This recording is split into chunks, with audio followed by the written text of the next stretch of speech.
Yo everybody, it's me, Mr. Green, and today I'm going to dunk on AI, so if you're a full-on I love AI bro, fuck off. I will be deleting any comments that insult me as a person directly. I know I'm about to wade into a currently ongoing shitstorm, and some people won't be taking this as seriously as I am, but I'm taking it seriously because it's my livelihood, and I already have people mad at me for calling out their bullshit, but fuck it, let's just go all the way in, I'll tell you what I'm mad about.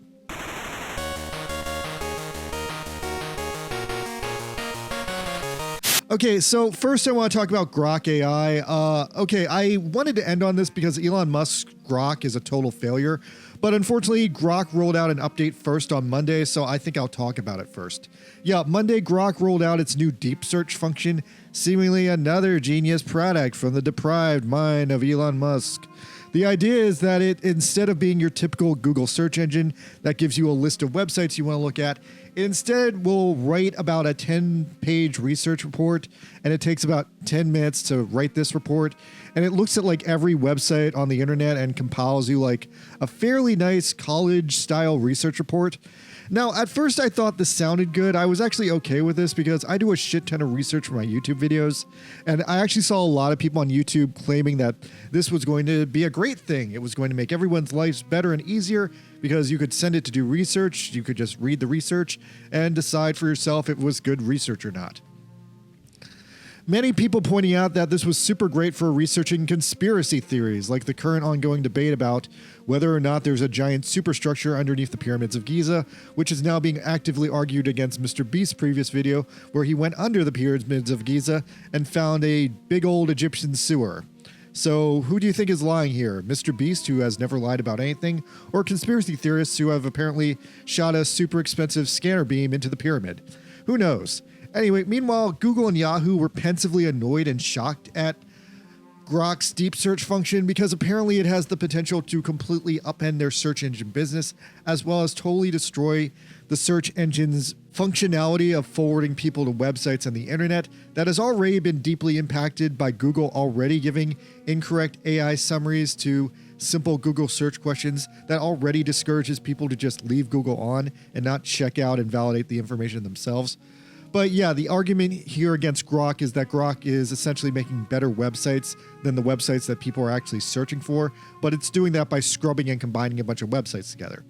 Now, unfortunately though, as with most Elon Musk products, Deep Search ultimately ended up being kind of a grift, and its name should also not be confused with China's freer and better GPT model DeepSeek. So I'll be upfront with you. Since Grok comes free with Twitter, I tried it, and I tried to use Deep Search to dig up more information about the ongoing Warner Brothers collapse situation, and it completely failed me. Actually, more to the point, okay, this is exactly why I asked it.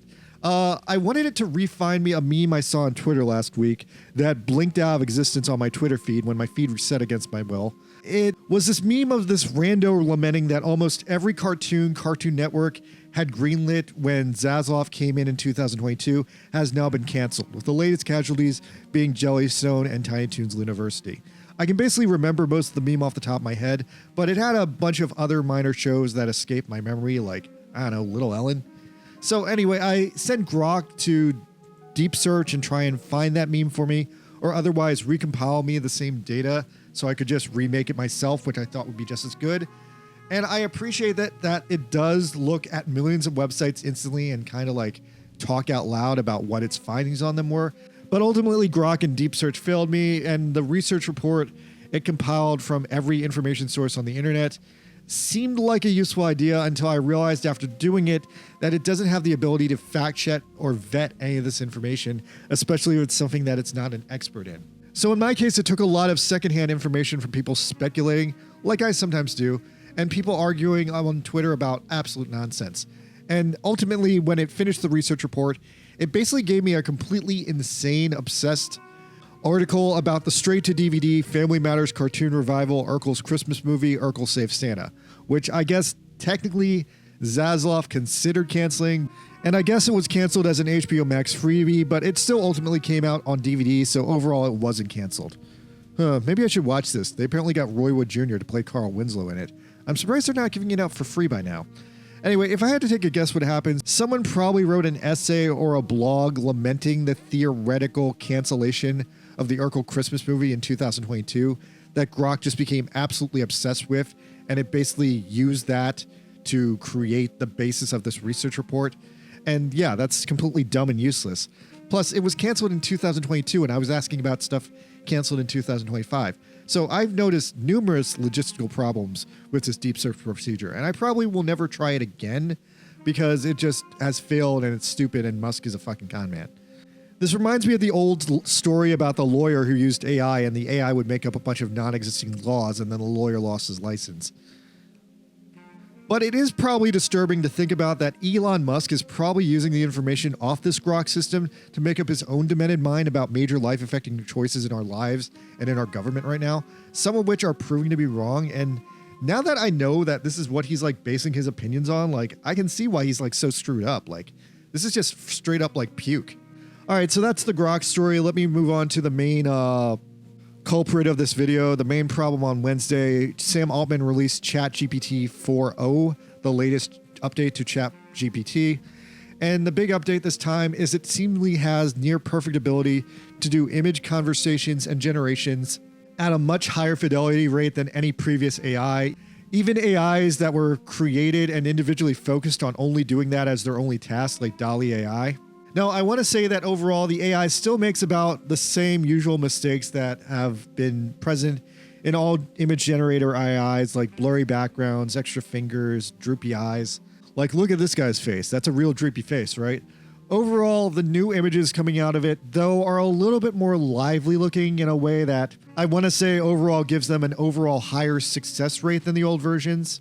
Like half the time the old versions would make stuff that looked like shit, and half the time it would just be like a hideous abortion with like melting eyeballs.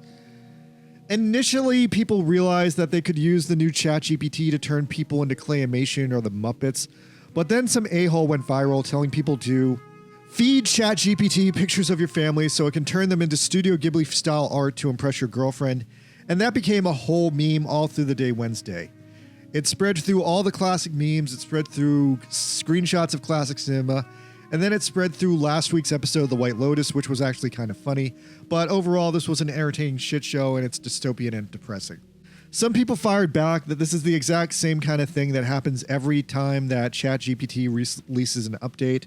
If it isn't directly conjured by someone, people were pointing out that when GPT-3 came out, everyone spent a dumb weekend genning stupid, racist, offensive, fake Disney Pixar posters until Disney sued them into stopping. Unfortunately, Disney is also all about fully embracing AI right now under Bob Iger, so that's also like a complete disaster, but I'll get into that another time when I see like more egregious offenses out of him. So yeah, on Wednesday, everyone turned literally every picture they could get their hands on into Studio Ghibli style art. And that itself became a scandal as the trend went big enough and viral enough that it reached mainstream news outlets. So far, Studio Ghibli itself has not issued a comment, but there were major calls for Studio Ghibli to outright sue Sam Altman for this blatant and outrageous violation of copyright, because the only way it could gen all this stuff is if it was trained on Studio Ghibli's movies, which it was.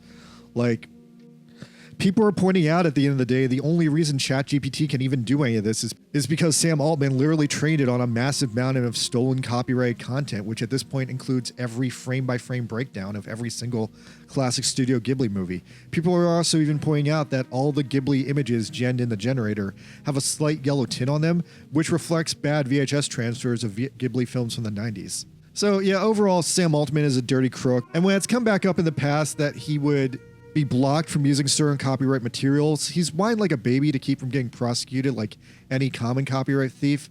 There's actually an ongoing lawsuit against him by the New York Times because OpenAI sampled literally every single issue of every New York Times ever. But honestly, this should be a bigger thing.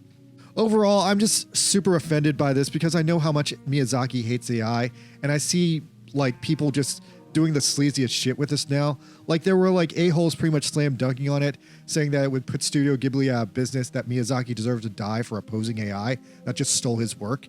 And I saw other a-holes just being deceptive, manipulating, and otherwise offensive to Ghibli's legacy. Look, I personally think that it's a horrible idea to give Sam Altman any of your information, especially your family photos, because he's definitely going to use it for evil one day. Like, I've seen enough sci-fi anime where facial recognition software is inevitably combined with robots and guns, and then we have the fucking Terminator. So yeah, it seems like we're heading into a bigger fucking dystopia every day when you consider that now like normal people are being like disappeared by like the government for no good reason.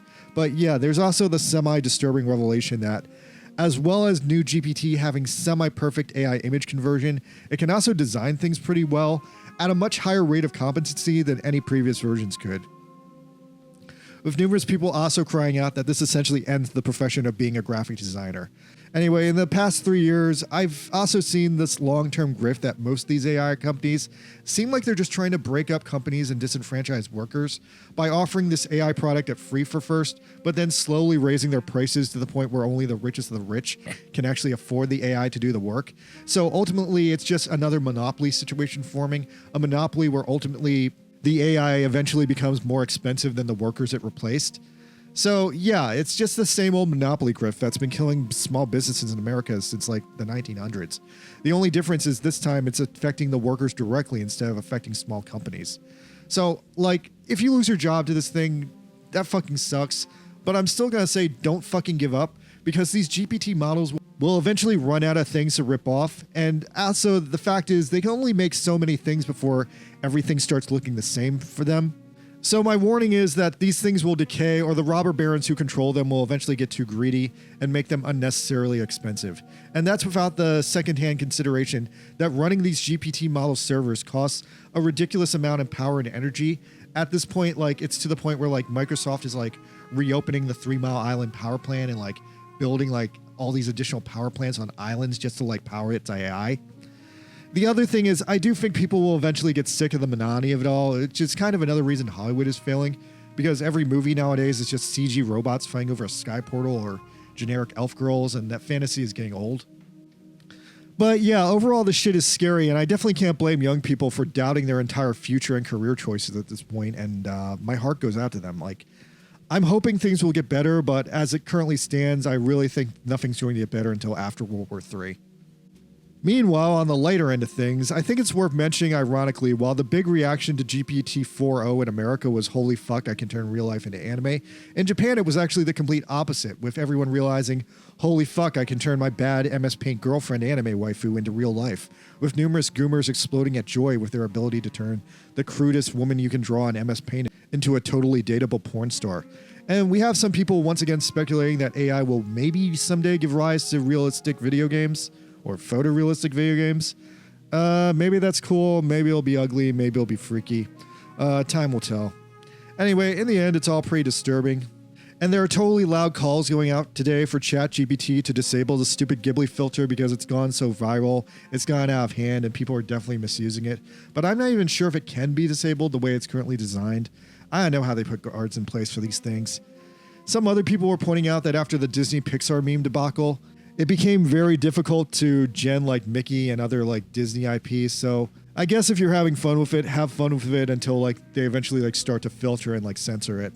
Lastly, moving on from there, I want to talk about this other dystopian concept called the Ghibli layer of reality, which apparently this whole meme is like a forerunner for. So this is this dystopian sci-fi what-if concept that was proposed about a year ago, maybe even longer, that someday in the future, people will completely check out from the dystopian real world they live in and permanently live in an altered state of reality. Honestly, that's exactly like that movie Ready Player One. It's not like The Matrix, though, or Ready Player One, though. In the thought experiment, they're still living their everyday lives, but everything is overlaid with an AR Studio Ghibli filter on it. Also, holy shit update, this is already becoming true. The most annoying guy I know now won't eat any food unless he takes a Ghibli-style photo of it first. Like, there's been a few variations on this theory. I remember it started, like, to come up in the common mind when, like, Pokemon Go first came out and people noting that you could be, like, in the most unsafe, crime-ridden places in Detroit or, like, literally in, like, Death Valley dying of dehydration. But as long as you had a fully charged phone, Pikachu's smiling face would come waltzing in and you could throw a Pokeball at him, and that would make you a little bit happier. I want to say the Ghibli layer theory dates back about a year ago to the release of the Apple Vision Pro. Wow, remember the Apple Vision Pro? That's only a year ago, and that thing's already irrelevant. It was that stupid ski goggle, augmented reality goggle that Apple released a year ago, and it was a massive failure because it was $4,000. I don't even know if they still sell that thing anymore because it really like failed to launch. But the big problem with the Apple Vision Pro was that it was overall limited in scope to what it could do. Apple put like some really big guardrails on it, so you couldn't like play video games on it or anything. Like if you wanted a VR game set, Oculus 3 puts it to shame at a much cheaper price. Okay, update. I gotta comment on this picture because this is the dumbest shit I've ever seen. Look at what the top 6 games they're advertising for the Apple Vision Pro are. It's a jigsaw puzzle, a crayon, a meditation timer, and then the ability to shop at Lowe's, Gucci, or J.Crew. What the hell? Their number 3 game is a Lowe's simulator? And on top of that, Apple had put like numerous weird like child restrictions in it to keep it from being like used for evil, but that also prevented it from being used for good. But yeah, you couldn't like also like browse any adult content on it or do any obscene activities. But yeah, overall, the kid gloves on this device just handicapped it so much that it was effectively useless, which was insane because it cost $4,000. Like if I pay $4,000 for something, I at least want to like be able to do whatever I want with it. Ultimately, it was just this dumb thing where you put it on your head and you look like an idiot. You got head strain and like all for the sake of what? Seeing AR post-it notes pop up in like 360 degrees in your field of vision. It could also function as like a 99-cent end timer to help you cook eggs, which is great considering it costs almost as much as a used car. Anyway, so about a year ago, this Ghibli layer theory came out that at a certain time, that if the Apple Vision Pro kept getting upgrades, theoretically someday, with AI advancements, you could render a filter of Studio Ghibli over real life and just live in Studio Ghibli real time. And there would be an entire subset of people who would spring up who would probably just choose to fuck reality and live full-time in an anime. Now, that does seem like a depressing escapist fantasy, but yeah, I feel like if you really committed to it, it probably would also kind of skew your perception of other people, but maybe you would be happier. Who knows? Like, I don't know. If I had access to that stupid $4,000 headset, I probably would try it if it was an option, but I definitely also wouldn't run out the door to spend $4,000 on a headset just to live in like an anime filter full time. And in fucking real life, moving faster than I can edit this video, some a-holes on Twitter are already attempting to Ghiblify classic movies like the first Lord of the Rings movie and Christopher Nolan's Interstellar, although it still looks like junk because it's a filter and it's like badly animated. Anyway, in the meantime, AI video is another mess that hasn't quite been worked out yet, but the ripples it's causing in the industry are definitely causing people to lose their jobs. And I also guess it's worth mentioning this week there was announced an AI-generated Bible movie coming out on Amazon Prime, but fuck that because I'm boycotting it because it's a shitty-looking AI movie that looks like porn. Okay, I probably wasn't going to watch a Bible movie anyway on Amazon, but it's depressing that these religious guys are always the first people to jump onto these latest scams. Anyway, overall this sucks. I do hope Ghibli ends up suing them over this. I want to end up by bringing up another super sad story that's kind of related to all this. Have you guys ever heard of Ilya Kuvshinov? Ilya is a 35-year-old Russian artist who's been working up the ladder pretty much as long as I have. And frankly, if you ask me, I would consider him the greatest living Russian artist in the entire world. So Ilya moved to Japan, I want to say 20 years ago, and started working their way up through the anime industry. The project that they're most well known for is the movie Birthday Wonderland, which I think was released in America with a shortened generic title of just Wonderland, which made it really hard to search for today when I was trying to remember what the title was. Anyway, I bring them up because a majority of anime AI porn focus on like the create your own girlfriend, like sexy shit you might see everywhere. All of that is entirely trained on primarily Ilya's work. In fact, if you take apart some of the language models, you can even see his name literally embedded in the code to literally copy and target his work, because he's like so like known for drawing hot, cute girls. And he has this nice mix of Japanese style and European style, which is kind of his signature thing. Now, I've noticed that since he started getting ripped off by AIs, he's definitely gone kind of radio silent on social media, a lot more than he ever was in the past. I was kind of worried he'd completely dropped out of the industry, but when I did search him up today, I found out that he did share on Instagram that he's been working on Dead Demons Destruction last year. So good for him. Thank God. I love that anime. That was like my favorite anime last year. That's actually so cool he got to work on that. But overall, like the story about Ilya is still fucking insane because I know those AI fake girlfriends trained on his work have been around for at least 3 years now, and they've probably made millions upon millions of dollars, all on his stolen labor. And meanwhile, Ilya's barely staying afloat.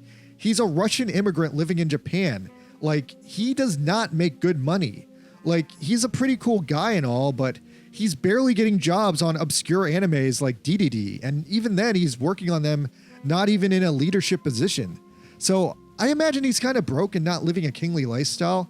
I don't really know if he has the means to fight the industry that has literally sprung up in the shadow of his work, but that's so fucked up, and the whole story just pisses me off.